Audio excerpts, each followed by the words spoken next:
చిన్న ఇండస్ట్రీగా ఉన్న కన్నడ ఇప్పుడు పాన్ ఇండియా అయిపోయింది.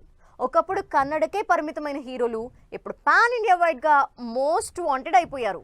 అసలు ఇప్పుడు ఏ సినిమా చూసినా కన్నడ హీరో కనపడాల్సిందే. మరి ఆ రేంజ్ లో కన్నడ సినిమా ఇండస్ట్రీని మార్చేసి పాన్ ఇండియా వైడ్ సెన్సేషన్ అవుతున్న హీరోలు ఎవరు?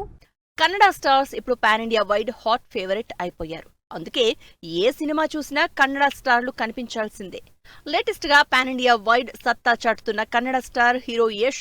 అంతకుముందు వరకు కన్నడలోనే జస్ట్ హీరోగా ఉన్న యష్ కేజీఎఫ్ తో pan India most wanted star అయ్యారు. అందుకే Bollywood most prestigious biggest movie రామాయణలో రావణాసురుడిగా పవర్ఫుల్ ప్రాజెక్ట్ ఆఫర్ అందుకున్నారు. రాముడిగా రణబీర్ కి ఎంత స్కోప్ ఉందో రావణాసురుడిగా యష్ కి అంతే స్క్రీన్ ఇంపార్టెన్స్ ఉండబోతోంది. యష్ తర్వాత అంతటి హ్యాపెనింగ్ హీరోగా మారుతున్నారు రిషబ్ శెట్టి. రిషబ్ శెట్టి కాంతారా 2ని తెరకెక్కిస్తున్నారు. అంతకుముందు వరకు పెద్దగా సౌత్ లోనే తెలియని రిషబ్ కాంతారాతో క్రేజీ హీరో అయ్యారు. ఆ క్రేజ్ తో తెలుగులో జై హనుమాన్ మూవీలో హనుమంతుడిగా ఇంపార్టెంట్ రోల్ చేస్తున్నారు.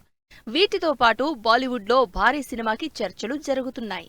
యంగ్ హీరోలు హ్యాపెనింగ్ అయ్యారంటే అందులో పెద్ద సర్ప్రైజ్ లేదు. కానీ సీనియర్ హీరోలు కూడా పాన్ ఇండియా వైడ్ ఎక్స్పోజర్స్ తో అదరగొడుతున్నారు.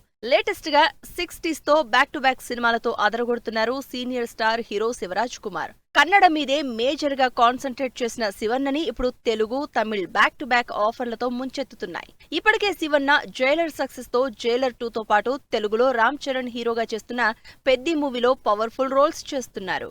మరో క్రేజీ కన్నడ హీరో ఉపేంద్ర కూడా పాన్ ఇండియా వైడ్ క్రేజ్ తో కంటిన్యూ అవుతున్నారు. ఉపేంద్ర డబ్బింగ్ సినిమాలతో ఆడియన్స్ కి బాగా దగ్గరైన సన్ ఆఫ్ సత్యమూర్తి మూవీతో ఇంకా క్లోజ్ అయ్యారు. ఆ తర్వాత కాస్త స్లో అయిన ఉపేంద్ర ఇప్పుడు రామ్ హీరోగా చేస్తున్న ఆంధ్ర కింగ్ తాలూకా సినిమాలో ఇంపార్టెంట్ రోల్ చేస్తున్నారు. కన్నడ మరో సీనియర్ స్టార్ సుదీప్ కూడా most craziest pan India star అయ్యారు. రాజమౌళి ఈగా సినిమాతో తెలుగులో మంచి క్రేజ్ తెచ్చుకున్న సుదీప్ ఆ తర్వాత సల్మాన్ ఖాన్ దబాంగ్ మూవీ చేశారు. ఆ తర్వాత నుంచి పాన్ ఇండియా క్రేజ్ ఉన్న స్టార్ గా ఎదుగుతున్నారు.